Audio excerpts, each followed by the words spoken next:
there once existed a pirate so brazen, so dashing, so tactically sound, that you might say he was partly responsible for the saving of America. It is imperative that we tell the full story of Jean Lafitte. New Orleans has got a crazy history. It's all around you. How a notorious buccaneer helped change the course of American history. Of all the pirates who terrorized the Caribbean, there are none as widely loved and honored as Jean Lafitte. Legendary Jean Lafitte.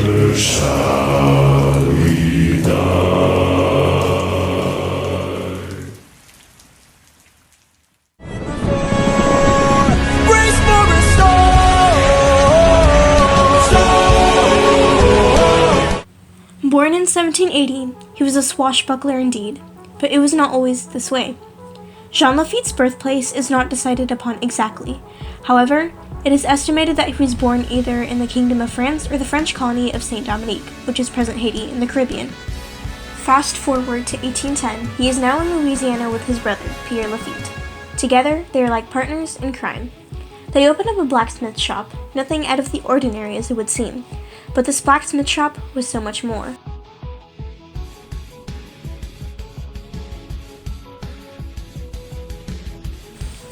Lafitte's blacksmith shop was built between 1772 and 1791 in Louisiana, New Orleans. This blacksmith shop was not ordinary at all. In fact, it was a cover-up for the Lafitte brothers' secret smuggling operation. Their little setup was known for smuggling in enslaved people and other banned goods that they retrieved from their sea adventures. This was considered a crime because in 1807, the U.S. passed the Embargo Act of 1807, which prohibited trade from foreign countries. The blacksmith shop was not the only base for his smuggling business.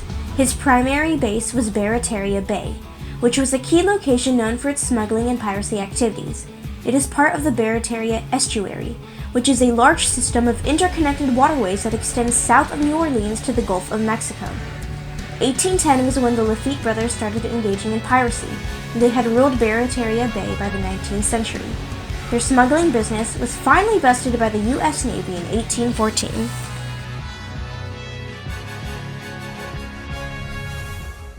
I see portrayals of betrayal. In 1814, New Orleans was a city Great Britain could not resist due to its geographical, political, and economic impact. After contacting Jean Lafitte, who is well known for his piracy as well as his rule over Barataria Bay, they requested his assistance in the Battle of New Orleans. He had geographical knowledge and a strong militia that he commanded. Instead, Lafitte warned New Orleans of the attack, aiding as a defense force, protecting America's rights to keep their cities and fulfilling his responsibilities as an American patriot. To start, Britain's letter to Lafitte was not exactly the kindest. On September 1st, 1814, Captain Nicholas Lockyer sent a letter to Jean Lafitte asking for his aid in the attack that they were planning to be on New Orleans, now known as the Battle of New Orleans. He states, "I call on you, with your brave followers, to enter into the service of Great Britain, in which you shall have the rank of a captain. Lands will be given to you all in proportion to your respective ranks, on a peace taking place, and I invite you on the following terms. Your property shall be guaranteed to you, and your persons protected, in return for which I ask for you to cease all hostilities against Spain, or the allies of Great Britain." This last sentence is important, but that will be discussed later on. While this letter imposes an opportunity for Lafitte, it also implies a threat, meaning that if Lafitte and his men continue their hostilities with Spain, then they would also face consequences from Britain. The letter also included a bribe of $30,000 in gold. Jean Lafitte had pretended to go along with Britain's wishes, stalling for time. However, he had secretly informed a friend, Jean Blanc, who had worked for the state of Louisiana. Blanc had warned Governor William C.C. Claiborne about this, who in turn warned General Andrew Jackson. General Jackson was not very fond of Lafitte due to his reputation on piracy and smuggling. He even gave a speech dishonoring the British for trying to ally with such a quote-unquote hellish banditti. This opinion gradually changed over time as Jean Lafitte assisted the U.S. in the Battle of New Orleans.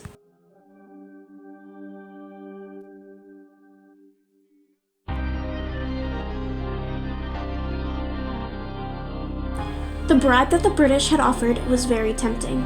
It is surprising that Lafitte didn't take it. But why didn't he?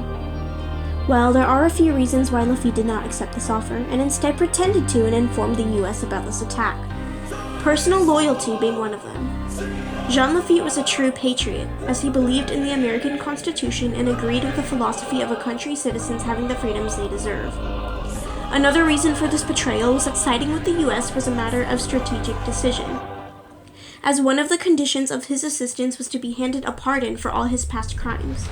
In the past, the US Navy had captured Lafitte and his brother and they were both arrested. However, Jean Lafitte posted bail and fled, not making it to trial. Enraged by this, Governor Claiborne had posted a $500 bounty on Jean Lafitte's head.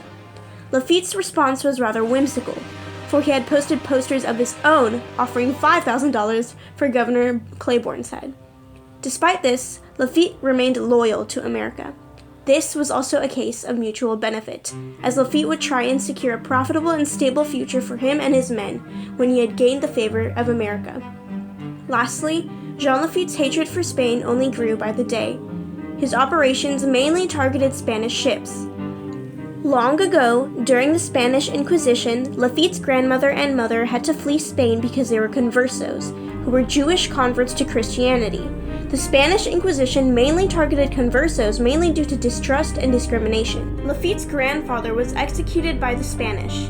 Jean Lafitte's only enemy nation was Spain. You are the worst kind of good, 'cause you're not even great. The Battle of New Orleans. It is considered the final battle that ended the War of 1812. It was the final straw. For the British, it was just another territorial expansion. But for America, it was the protection of their rights and taking control. Autumn 1814, more than 50 British ships sailed into the Gulf of Mexico, ready to attack New Orleans, placed at the mouth of the Mississippi River. The British had wanted to gain control over New Orleans, a city America had rightfully owned through the Louisiana Purchase of 1803. December 1st, 1814, General Andrew Jackson quickly called for the defense of the city. Once he had arrived in New Orleans, it was brought to light that the British had been spotted near Lake Bourne, east of the city. In turn, General Jackson had called on martial law. Every weapon and every man who was able to fight was used as the city's defense, including Jean Lafitte and his 800 men. Civilians, enslaved people, soldiers were all instructed to build breastworks, which were temporary defense buildings that spanned from Mississippi to a large swamp. This was later known as Line Jackson. Many more structures were built that day, and they were proven to be vital to the defense. January 8th, 1815, that was the day. The day when everything would finally end. January 8th, morning. 8,000 British troops had broken through the American defense lines.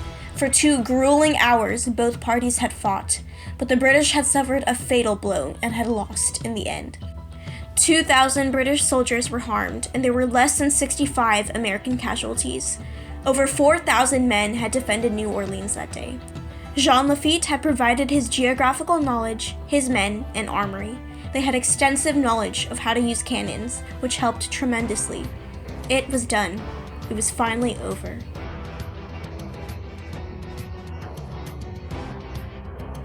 By siding with the US, Jean Lafitte had protected the rights of America and had fulfilled his responsibilities, a true patriot and a true pirate, while he did prefer to be called a privateer.